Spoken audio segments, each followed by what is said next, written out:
Muy buenos días, hermanos. Padre, gracias, en verdad gracias por el privilegio de estar en este lugar, Señor, delante de tu presencia, en compañía de mis hermanos en la fe.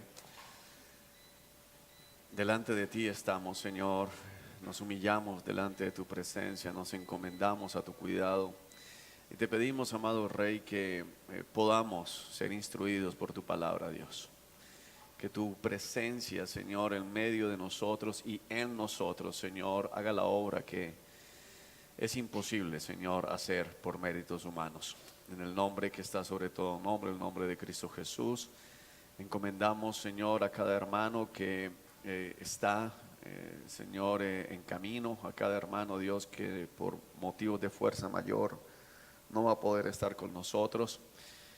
A cada persona, Señor, que pudiendo estar, Señor, ha decidido no estar. Sé tú, Señor, porque solamente tú puedes obrar. En el nombre de Jesús, amén y amén. Bueno, hermanos, vamos entonces a continuar con nuestro estudio.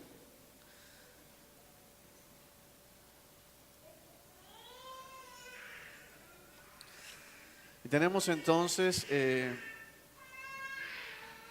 lo que se conoce como las 5 solas de la Reforma. Ya hemos estudiado 3 de ellas. Estudiamos solo fe, estudiamos solo Cristo, estudiamos solo Escritura. Y hoy vamos, si el Señor nos lo permite, a ver las otras 2 que son solo solideo gloria, a Dios la gloria, el propósito de la salvación, y solo gracia como tal. Entonces, recordemos el propósito de lo que estamos haciendo. Hay que orar porque tengamos un lápiz para que eso se entienda más.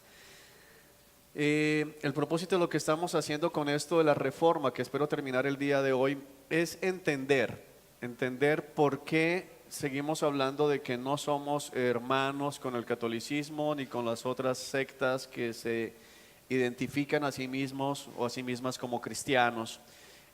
Estos 5 principios deben estar marcando toda nuestra vida, es decir, lo que creemos, este es el fundamento principal: solo fe, solo Cristo, solo Escritura, solo gracia y solo a Dios la gloria. Sobre eso vamos a estar trabajando, así que les recuerdo que podemos hacer preguntas si tenemos, y bueno, comencemos con esto. Vamos entonces a ver Efesios capítulo 2.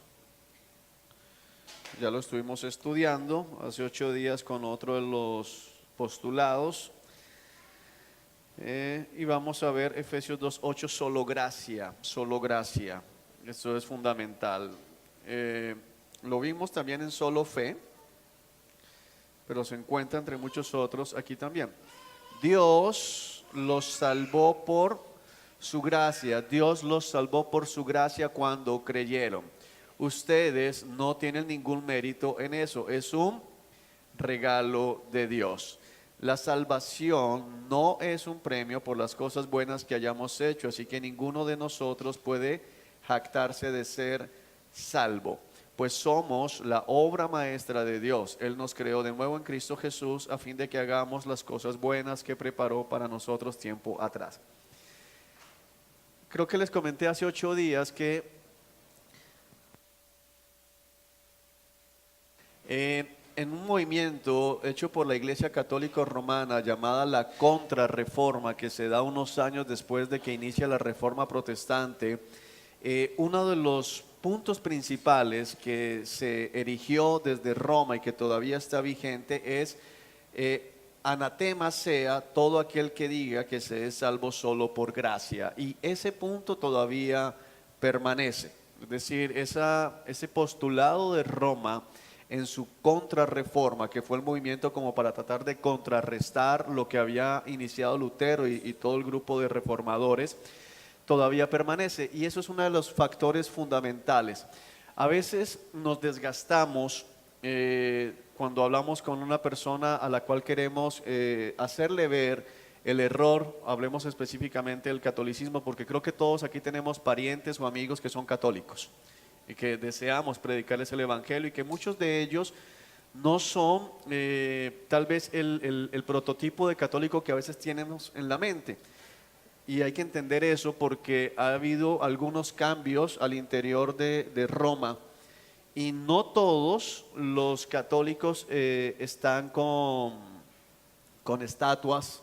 No en todas las iglesias católicas estamos encontrando ahora el mismo nivel de idolatría que se tiene en otros. Ha habido un cambio.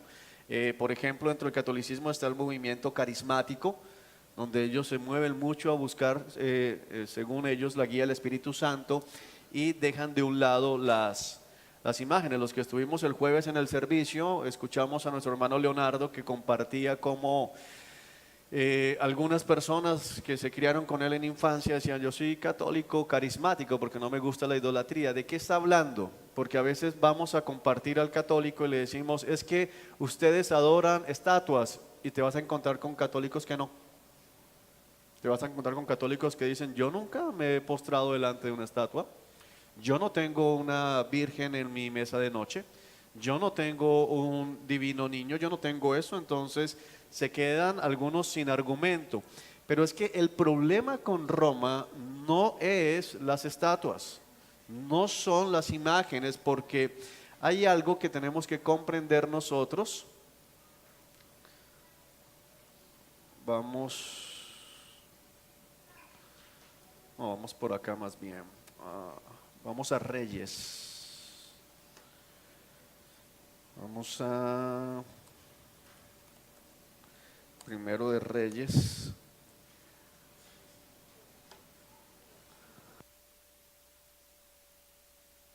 Primero de Reyes, capítulo 7. ¿Lo tenemos? Vamos a ver, permítame encontrar acá. Versículo 18, nos está hablando del mobiliario del templo. Vamos a leer: también rodeó el enrejado con 2 filas de granadas para decorar los capiteles en la parte superior de las columnas. Los capiteles tenían forma de lirios, medían 1,80 m. Miramos aquí más adelante, tómenme para ubicarlo. Hurán también hizo 10 carretas de bronce para llevar agua, cada una medía 1,80 m de largo, lo mismo de ancho. Versículo 28, las carretas estaban construidas con paneles laterales asegurados con travesaños. Todos los paneles, como los travesaños, estaban decorados, quiero que leamos esto, con tallas de leones, bueyes y querubines. Aún el lugar santísimo del templo tenía querubines de oro como tal, con las alas extendidas. Estamos hablando del templo. Entonces hoy vamos a encontrar muchas personas que pertenecen al catolicismo y dicen: ¿por qué el cristiano dice que el católico está desviado por tener imágenes en el templo cuando el templo de Salomón estaba lleno de imágenes? Y no están mintiendo, porque estaba lleno de imágenes el templo, y este templo no fue diseñado por Salomón, este templo fue diseñado por Dios. Dios le dictó el diseño a David. David le traslada los planos del templo a Salomón, y Salomón lo único que hace es ejecutar. Entonces, ¿quién diseñó que hubiese imágenes, estatuas de querubines, leones, bueyes, lirios, granadas dentro del templo? ¿Quién? Dios. ¿Dios promovió la idolatría? No. Entonces vamos a entender un concepto el día de hoy.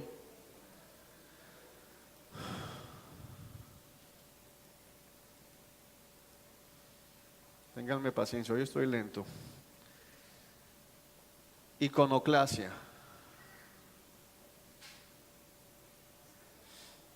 Iconoclasia.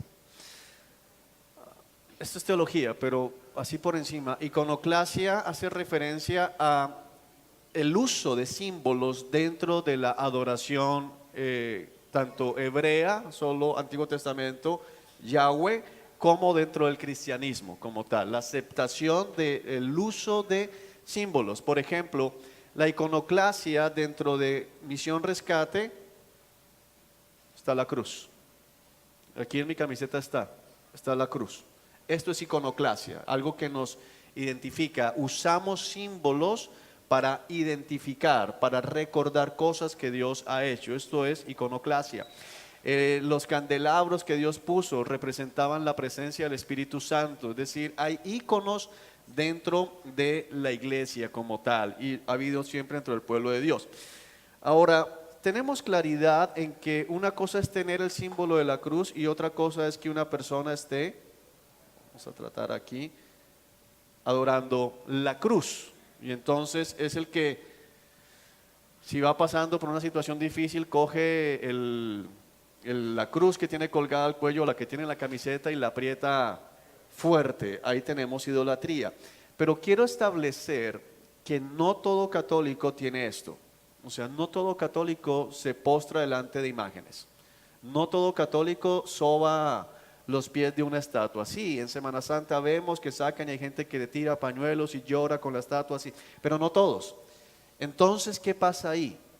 Es que el problema que tenemos que comprender, porque vi la semana antepasada un video corto donde decían, mire, que se inventó un predicador cristiano en un bus en México y entonces estaba hablando, mire, el catolicismo está mal porque veneran a la Virgen y porque se postran, y se paró un seminarista católico y le decía, usted está loco porque Salomón lo hizo. Y bueno, y comienza a argumentarle y el pobre predicador cristiano no tenía ni idea de qué le estaban hablando.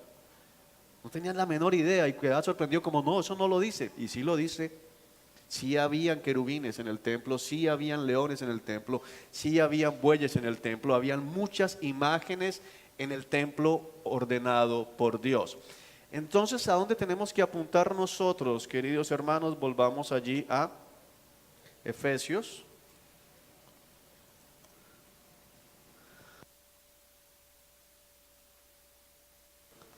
Dos ocho.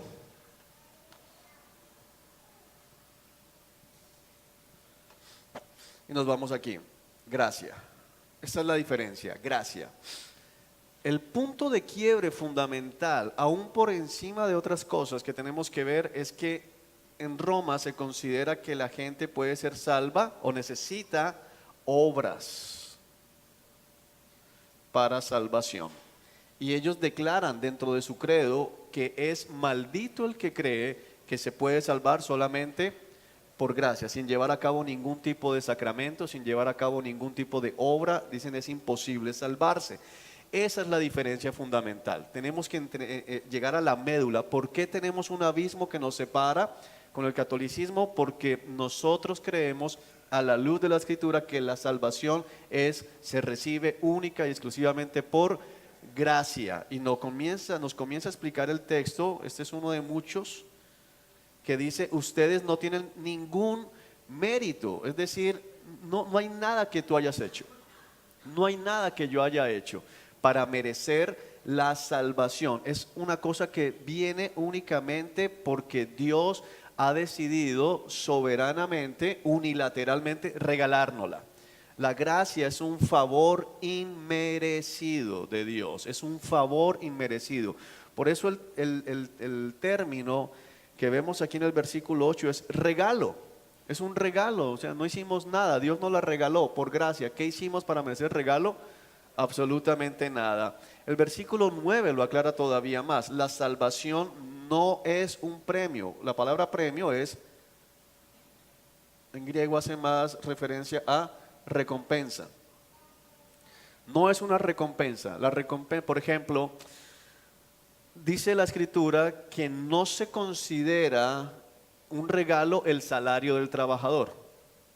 No se considera. Imagínate si tú trabajas el mes completo, llegas a tesorería y entonces está el dueño de la empresa y dice, bueno, dame gracias por el regalo que te acabo de dar. ¿Tú qué le respondes? Pues regalo no, porque yo trabajé aquí 8 días, 15 días, 20 días, 30 días. No es un regalo, eso usted me lo ¿qué? Me lo debe. Yo me lo gané. Ahora, si usted le pagan quincenalmente 500,000 pesos y entonces llega a tesorería o llega a la cuenta y se da cuenta que hay 1,000,000 y entonces usted se acerca a recursos humanos y dice, mira, me consignaron 500,000 pesos más, hay un error. Y dice, no, es un ¿qué? Regalo. El jefe le quiere dar un regalo. O sea, ahí usted puede decir que, jefe, gracias, porque usted no hizo nada para tener esos 500,000. El compromiso eran ¿qué?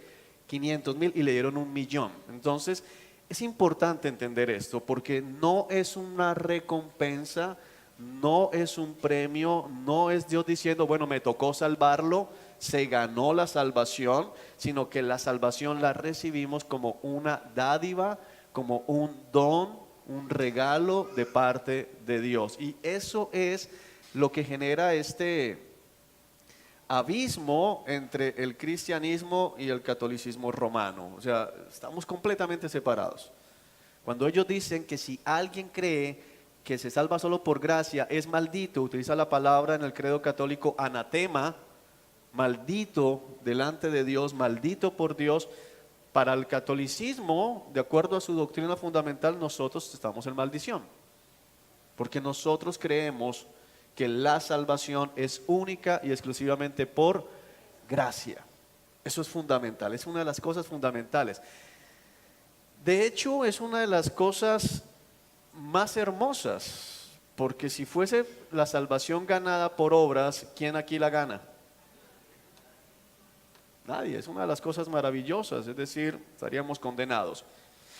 Ninguno de nosotros puede jactarse de ser salvo. Cuando dice eso, no está diciendo que ninguno pueda decir yo soy salvo. Lo que está diciendo es nadie puede decir yo me salvé. Nadie va a poder llegar al cielo y decir, bueno Señor, tú fuiste a la cruz, pero yo hice mis cosas. ¿Me hago entender?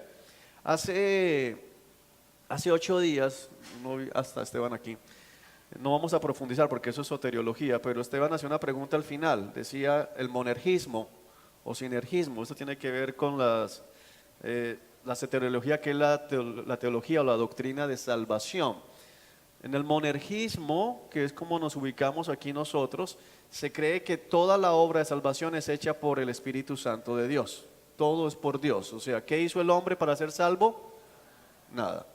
En el sinergismo, que es la doctrina romana, se cree que Dios hizo, pero el hombre también hizo, como que vamos ahí 50-50.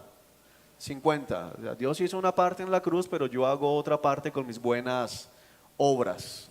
Eso no es bíblico. Eso no es lo que dice la Escritura. Somos salvos y creemos que toda la obra la hizo ¿quién?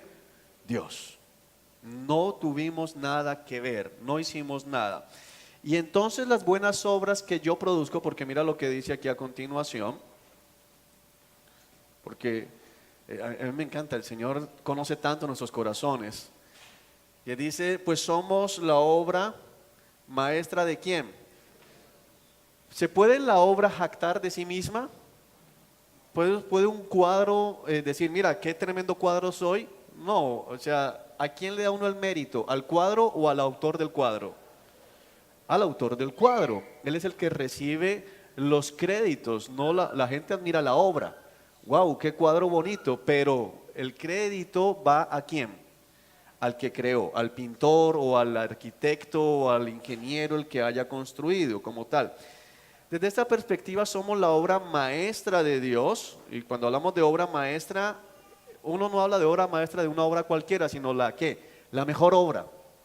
Y eso es increíble pensar, porque la iglesia es, tú has visto el sol en un atardecer, aquí por ejemplo en Barranquilla, que a veces se ve esos colores, esas tonalidades, o en la playa, o mira los nevados, bueno, lo que sea, esa es una obra de Dios.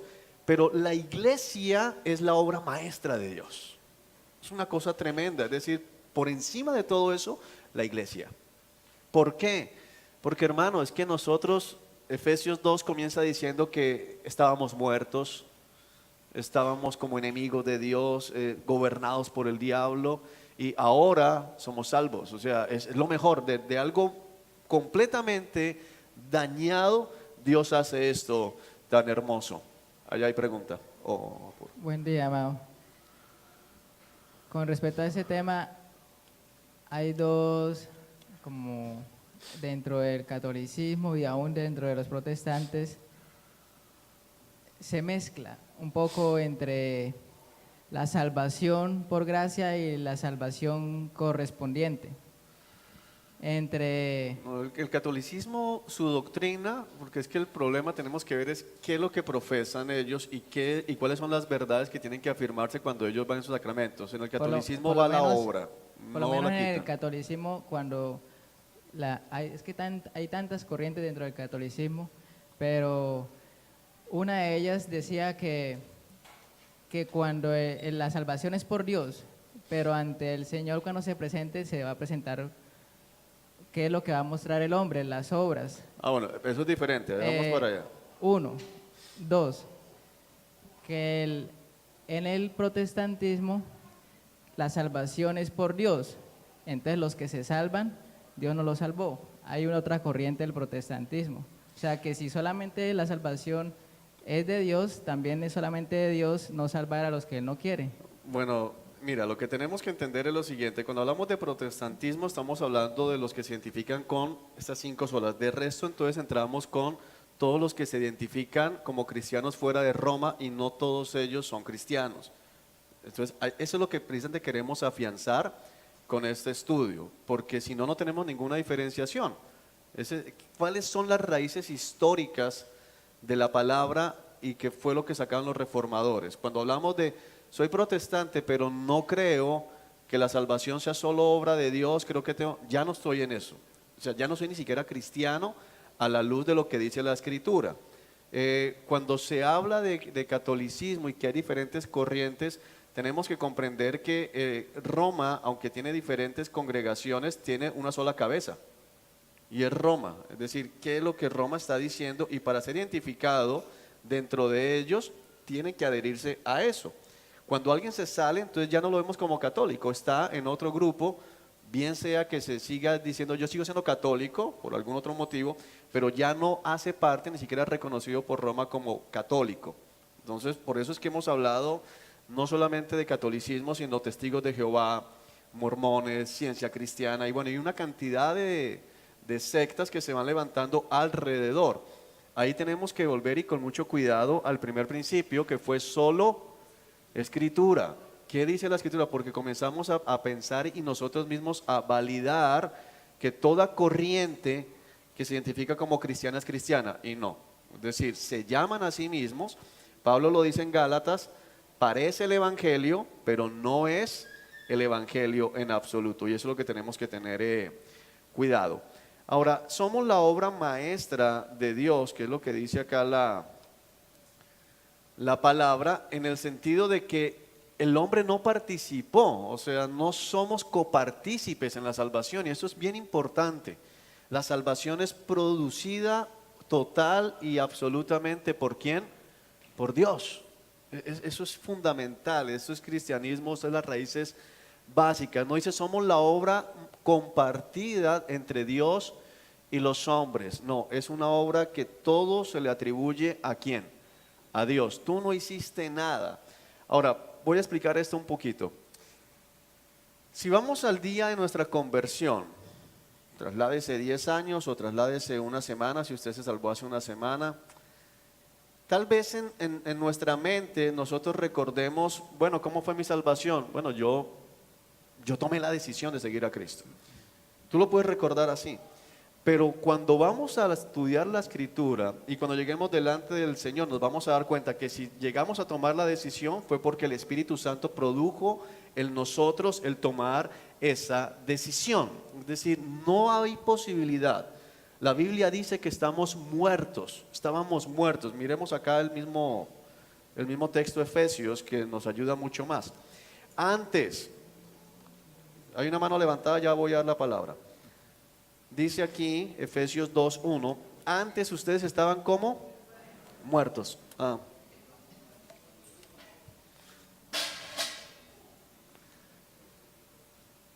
Quiero alguien que por favor pase y le predique a la silla.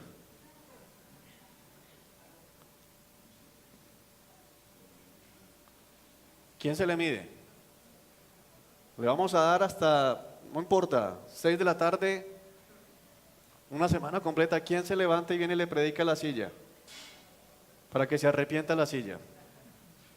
¿Algún voluntario? Se vale todo lo que usted quiera hacer, hermano. Aplique todos los métodos que tiene la iglesia moderna. Píntese la cara de blanco, ponga música rock, pop, reggae, electrónica, cuente chistes, ponga música triste y diga, yo me acuerdo cuando estabas en el taller y nadie te miraba en el taller, pero el soldador te llamó, cuente todo lo que quiera. Haga lo que quiera hacer. Levántela, cójala, sóbela, voltéela, tírela contra la pared. Se vale todo. ¿Quién se le mide? Ahora, si por el poder de Dios, préstame atención, si por el poder de Dios esta silla viniese a la vida, lo que ella va a recordar primero es que yo vine a la vida.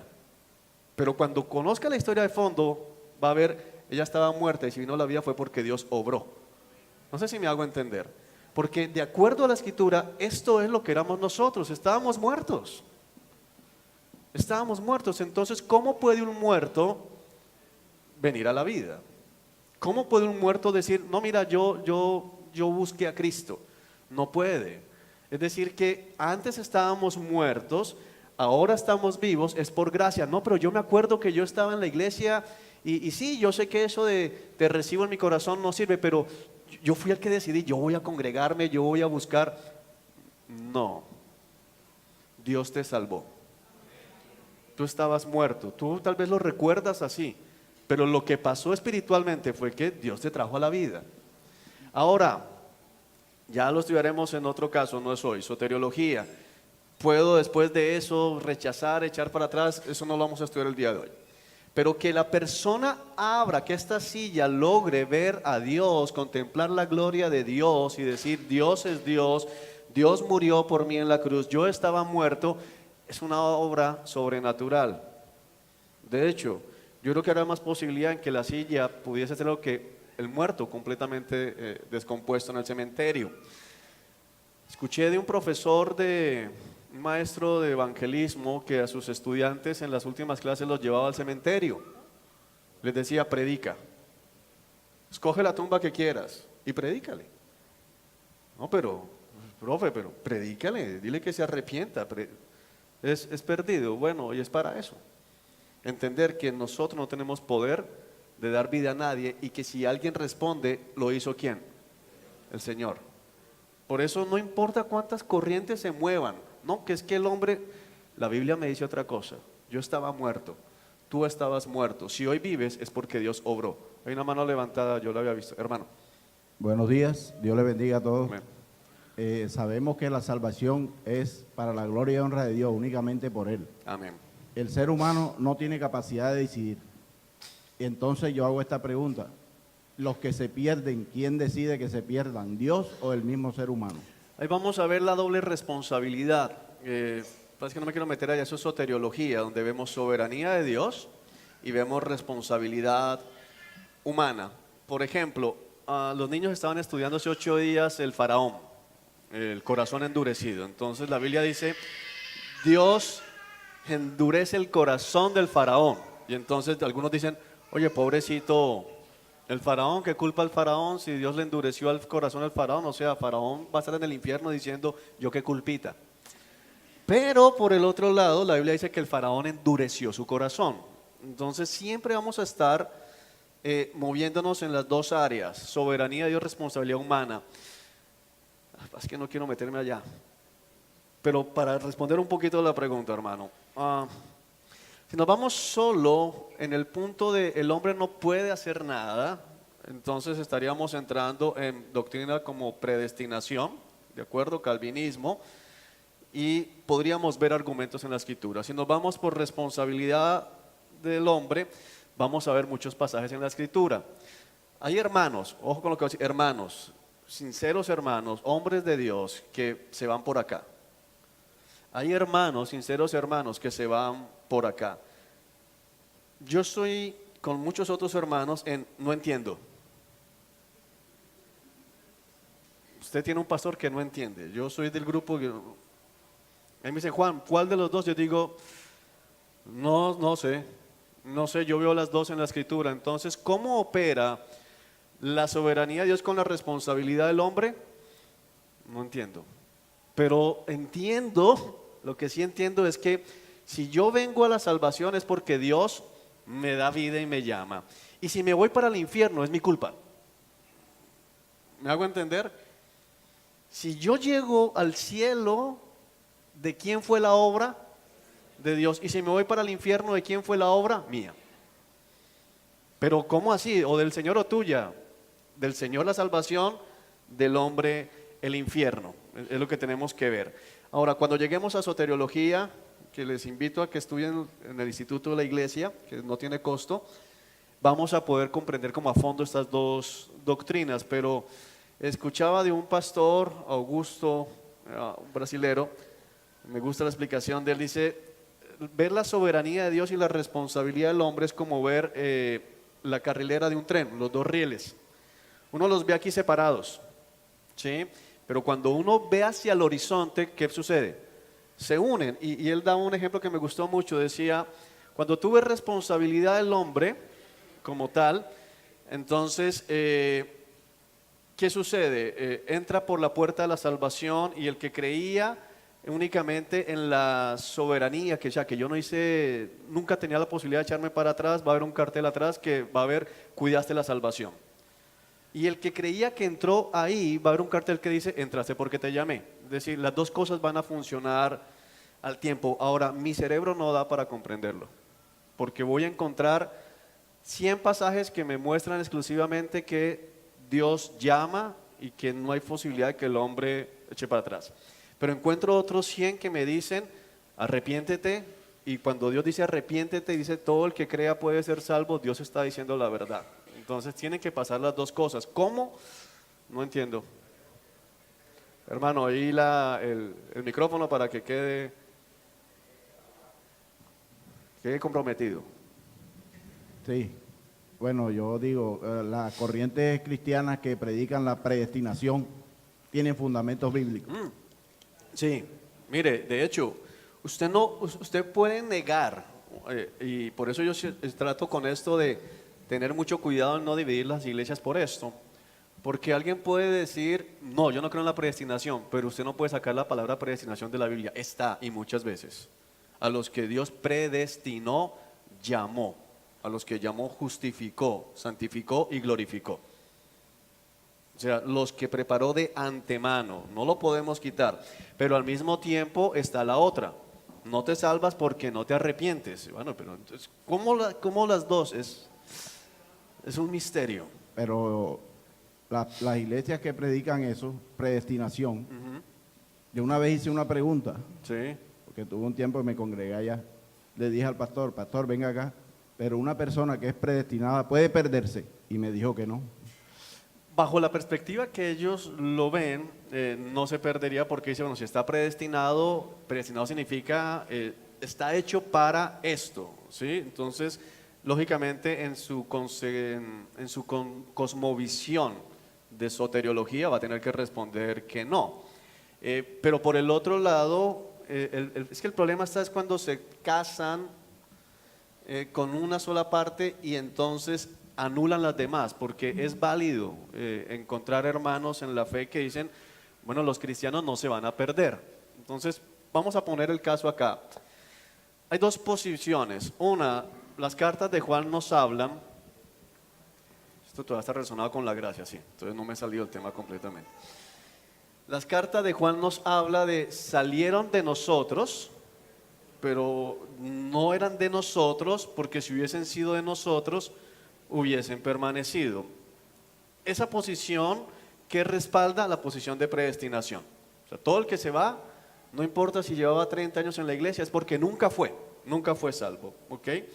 Por el otro lado tenemos Hebreos, que nos habla de si después de haber participado del poder del mundo venidero, del poder del Espíritu Santo, se aleja, entonces para él ya no hay posibilidad. Ahí yo estoy viendo que se puede perder la salvación, porque me habla de alguien que participó del poder del mundo venidero.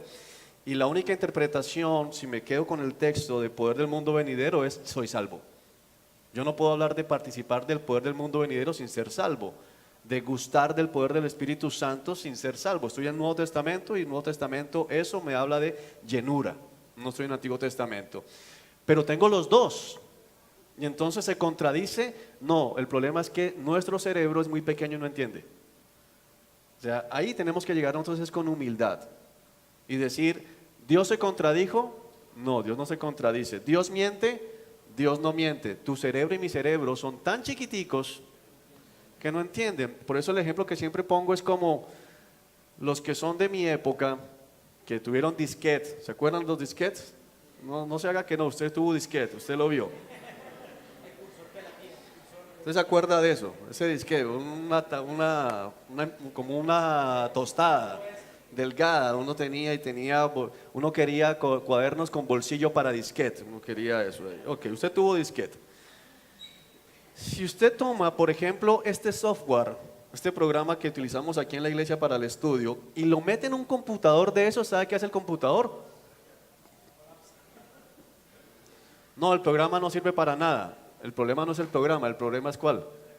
La capacidad de ese computador. Entonces, no es que Dios cambie de parecer, se contradiga, porque Dios no cambia, sino que nuestros computadores son demasiado pequeños. Eso es de disquete. No damos, o sea, no vamos a poder correr este software. Entonces, lo que hay que entender más bien es humildemente, Dios predestina, pero al mismo tiempo el hombre es completamente responsable. ¿Cómo opera eso? No lo vamos a lograr cruzar. No lo vamos a lograr cruzar, y lo más sabio es reconocer, es un misterio de Dios, pero no podemos negar ninguna de las dos. O sea, las dos aparecen en la escritura. Henry. Buenos días. Podríamos decir que Dios obra en nosotros, abre nuestra mente y nosotros somos los que decimos, apartamos de Él. Sí, es bíblica, también aparece. Dice Esteban, por ejemplo, está hablando, capítulo 8 de Hechos. Dice, ustedes son como sus antepasados, ustedes siempre resisten al Espíritu Santo. Entonces yo puedo ver ahí que es posible resistir al Espíritu Santo. Tengo a Pablo hablando de Demas. Y dice, Demas se fue por amor al mundo. No dice, no era de nosotros, dice, era de aquí, pero se fue por amor al mundo. Entonces también puedo ver esa posibilidad de que Dios a esta silla le dé vida y luego la silla no quiera saber nada de Dios. Eso también la escritura me lo puede mostrar. Me dice, toda rama que en mí no da fruto es cortada. Está en él. Romanos 11 me habla de si Dios cortó a las ramas originales, ¿por qué no va a cortar las injertadas? Si ustedes dejan de creer, los corto. Entonces tengo los dos.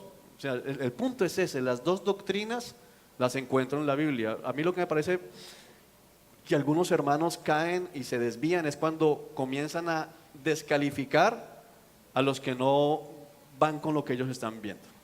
Tengo que ver las dos. Ahora, usualmente cada uno se va a inclinar por alguna. Yo me inclino, y esa es mi posición, más por lo que tú acabas de decir. O sea, la salvación es del Señor, pero después de que Dios me abre los ojos, yo puedo decir, no quiero nada contigo. Betty.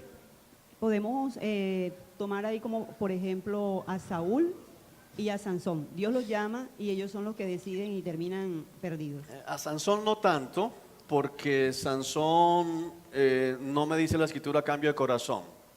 Pero Saúl, la escritura sí es enfática en decir que Dios le dio un nuevo corazón. Dice, le mudó el corazón, lo transformó en una persona completamente nueva y terminó perdido. O sea, Sansón sí no. Porque hay que entender que Antiguo Testamento, el Espíritu Santo viniendo con poder no es de la misma manera en que tenemos hoy. El único caso de mudar corazón, Antiguo Testamento, es Saúl.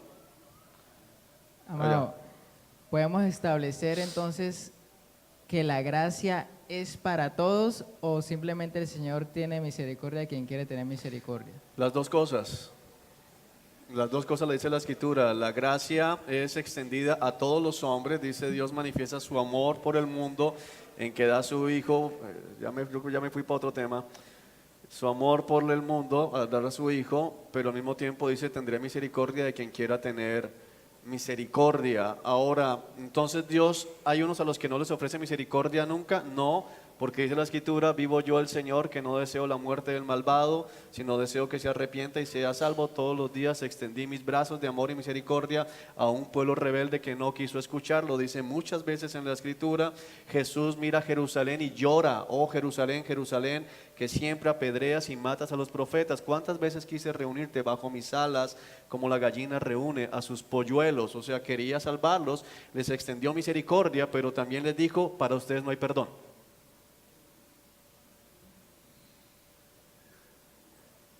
¿Me hago entender? Les ofreció misericordia, pero llegó el punto en que les dijo, ustedes cruzaron la línea, pecado imperdonable. Se acabó la misericordia para ustedes. Allá hay, Mario. Podríamos decir entonces que predestinados sí hay, lo que pasa es que quien conoce esa lista, como estás hablando acá con la hermana Flor, la conoce es el Señor, Sí. predestinados porque Él conoce toda la historia. Sí, el Ya bien sabe eterno lo que- presente. Podríamos decir que es como los actuales judíos que de pronto a principios de la historia no vieron el evangelio con lo que pasó con Adán, como se lo explican a los niños ahora, que se les dio a Cristo, pero que nunca lo vieron venir y estaba escrito en toda la palabra y a los ojos de ellos, hoy, 2000 años después, todavía no entendieron que Cristo ya vino, que el Mesías ya vino. Sí, podemos verlo así y aún ver cómo un predestinado puede perderse por el otro lado, porque si miramos cuál es la nación predestinada para ser salva, Israel, la generación predestinada para recibir el reino, Israel, y lo rechazaron y muchos se condenaron ya sin posibilidad de arrepentimiento. Entonces, si es que vemos las dos cosas, lo que yo trato de enseñarles a ustedes es, tenemos que conocer lo que dice la verdad bíblica, ver lo que dice la palabra de Dios, predicar lo que dice la palabra de Dios y humillarnos y decir muchas cosas no logro comprender cómo Dios actúa. Eso es lo más sabio. Eso es lo más sabio. Yo podría aquí, en mi posición o como mi cosmovisión, en ese sentido que lo que decía Henry, y elimino todos los pasajes que dicen lo contrario. Pero no estaría siendo fiel a la escritura, porque es que hay otros pasajes que me dicen, y de hecho, por ejemplo, vamos a Juan. Ya me quedé aquí. Juan capítulo 3. Ese es un pasaje tremendo para eso que estamos viendo acá. Había un hombre llamado Nicodemo, un líder religioso de los fariseos. Una noche fue a hablar con Jesús. Rabí, le dijo, todos sabemos que Dios te ha enviado para enseñarnos. Las señales milagrosas que haces son la prueba de que Dios está contigo. Jesús le respondió, te digo la verdad, a menos que nazcas de nuevo, un nuevo nacimiento. ¿De qué está hablando aquí el Señor? Salvación. No puedes ver el reino de Dios. O sea, Nicodemo, tienes que nacer de nuevo. Nicodemo, tú estás muerto. ¿Qué quieres decir?, exclamó Nicodemo. ¿Cómo puede un hombre mayor volver al vientre de su madre y nacer de nuevo? Aquí hay que tener cuidado. Algunos dicen, oye, Nicodemo era bien tonto, ¿cómo va a preguntar esto? No, Nicodemo está respondiendo a la usanza de los maestros. La manera en que los maestros se preguntaban o se comunicaban era con otra pregunta obvia para sacar más información, diciendo, Nicodemo estaba diciendo, no se puede entrar en el vientre de la madre, entonces ¿cómo se salva? ¿Cómo nace de nuevo? No es que Nicodemo esté preguntando, o sea que me toca, mi mamá todavía está viva, la busco y otra vez me meto en ella. No está preguntando Nicodemo eso, está diciendo, eso no se puede. Entonces, ¿cómo nace de nuevo? Jesús le contestó, te digo la verdad, mira esta verdad. ¿Cuántos? Nadie puede entrar en el reino de Dios. ¿Qué es esto? Salvación. Si no nace de agua y del Espíritu. El ser humano solo puede reproducir, o sea que vida humana. Solo puede reproducir vida humana. Es decir, el ser humano no puede reproducir espíritu. Pero la vida espiritual nace ¿de quién? Del Espíritu. En toda esta parte que está diciendo, la salvación es únicamente ¿de quién? Del Señor. Es decir, no hay nada que el hombre pueda hacer en ese punto. Completa soberanía de Dios. Así que no te sorprendas cuando digo tienen que nacer de nuevo. El viento sopla hacia donde quiere, de la misma manera que oyes el viento, pero no sabes de dónde viene ni a dónde va. Tampoco puedes explicar cómo nacen del Espíritu. Me encanta esto. O sea, explícame cómo, no sé. Eso me facilita a mí la vida como pastor. Pero Juan, yo quiero entender, no sé. Te voy a responder, ¿tú sabes cómo sopla el viento? ¿De dónde viene, a dónde va? No, yo tampoco sé esto. No sabes, no lo puedes explicar. Lo único que tú puedes atestiguar es que el viento sopla, porque lo sientes. Sabes que el viento va soplando, sabes que sopla en tal dirección, pero no sabes desde cuándo viene soplando ni para dónde va el viento. ¿Cómo es posible todo esto?, preguntó Nicodemo. ¿Tú eres un respetado maestro judío y aún no entiendes estas cosas? Te aseguro que les contamos lo que sabemos y hemos visto, y ustedes todavía se niegan a creer nuestro testimonio. Ahora bien, si no me creen cuando les hablo de esas cosas terrenales, ¿cómo creerán si hablo de las cosas celestiales? Nadie jamás fue al cielo y regresó, pero el Hijo del Hombre bajó del cielo, y así como Moisés levantó la serpiente de bronce en un poste del desierto, así deberá ser levantado el Hijo del Hombre, para que todo el que cree en él tenga vida eterna. Y entonces aquí complica la cosa. Porque acaba de decir 2 versículos arriba, eso es una obra solo el Espíritu Santo, o sea que no se van a poder salvar si yo no vengo aquí. Y esa es la verdad. Pero después viene y dice, establece el puente entre lo uno y lo otro, que es que la cruz, como fue levantada la serpiente, así será levantado el Hijo del Hombre, está hablando de la crucifixión, y así de esa manera dice, para que todo, arriba es nadie, y aquí es todo, nadie puede reproducir este nacimiento, pero todo, o sea, posibilidad de los hombres, el que crea en él, se salve. Entonces tenemos el equilibrio perfecto. El hombre no puede salvarse a sí mismo, está muerto como la silla, pero el hombre tiene que creer y tiene posibilidad de creer. Entonces, si se salva es porque Dios le da vida, y si se condena es porque se negó a creer. Juan, ¿cómo? No tengo la menor idea. Pero Juan 3 es el equilibrio, nos muestra cuál debería ser nuestra posición en este asunto soteriológico. Tenemos que proclamar con fuerza, nadie puede reproducir la salvación. O sea, el hombre tiene que nacer de nuevo y el hombre no puede nacer de nuevo. Pero todo el que crea en él, el Señor Jesucristo, será salvo. O sea que tenemos que llamar a los hombres ¿a qué? A creer. El llamado no es, hermano, espérese a ella que Dios traiga vida. El llamado ¿cuál es? Arrepiéntase y crea en Cristo. Ahora, si se arrepiente y cree en Cristo, es porque ¿quién vino?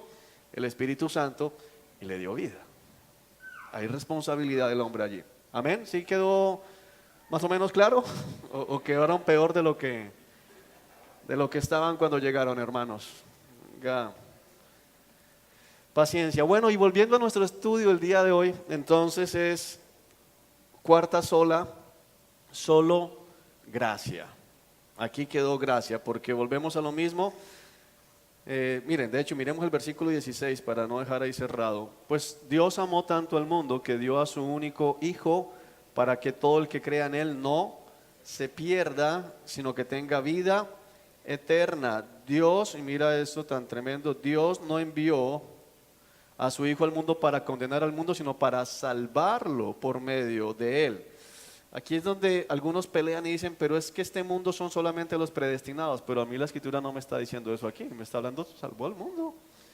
No hay condenación para qué, todo el que cree en Él, ¿quién es Él? El Hijo del Hombre, su Hijo, pero todo el que no cree en Él ya ha sido condenado por no haber creído en el Hijo único de Dios. No dice todo aquel que no cree ha sido condenado por no ser predestinado, sino por no creer. Pero recuerda que arriba que te dijo, no puedes creer si el Espíritu Santo no viene y obra en ti. Entonces están las dos cosas. ¿Pero cómo? No sabemos, hermano. Humíllese y diga, Señor, no entiendo. No sé, pero las dos cosas están ahí. Juan 3 es un perfecto equilibrio. Bueno, ya, es que sigo predicando acá y tengo otra pregunta. ¿Alguien va a preguntar? Hermana, última pregunta. Buenos días. Pastor, ¿y qué diremos del ladrón de la cruz? ¿El ladrón de la cruz se arrepintió? Ahora, si yo Estaba me voy por el predestinado. lado... Estaba predestinado. Si me voy por el lado, eso iba, si me voy por este lado de predestinación, que digo, es que el ladrón estaba predestinado y por eso hasta el último instante Dios lo salva.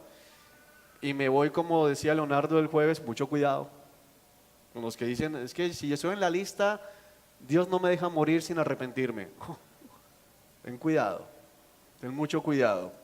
Por el otro lado, si vemos acá, el ladrón al final creyó y entonces fue salvo. Entonces vengo a ver otra vez que las dos cosas se dan, porque como un hombre crucificado a punto de morir viene y tiene vida, estaba muerto, porque de hecho, como bien lo enseñó Leonardo, los otros evangelios nos muestran al ladrón burlándose de Cristo. Este hombre se estaba burlando de Cristo y de un momento a otro dice, oye, ¿no tienes temor de Dios? Este hombre es inocente. Jesús, acuérdate de mí cuando vengas en tu reino. ¿Qué pasó? Pasó de ser una silla a un hombre vivo y creyó en Jesús y es salvo. Ahora, eso molesta a mucha gente. No puede ser que el ladrón se salve. Y algunos llegan a enseñar, llegan al punto de decir que nadie se va a salvar en el último momento. No diga eso porque puede suceder. Pero cuidado con estar pensando, yo me espero hasta el final, porque no todos mueren crucificados al lado de Cristo.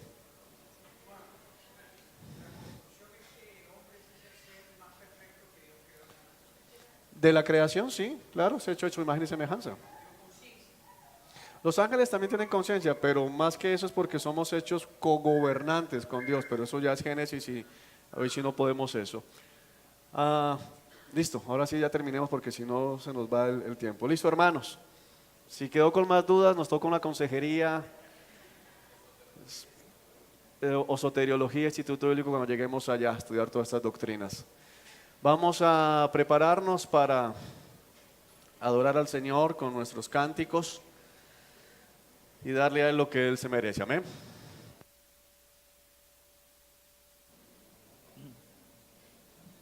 Buenos días, iglesia.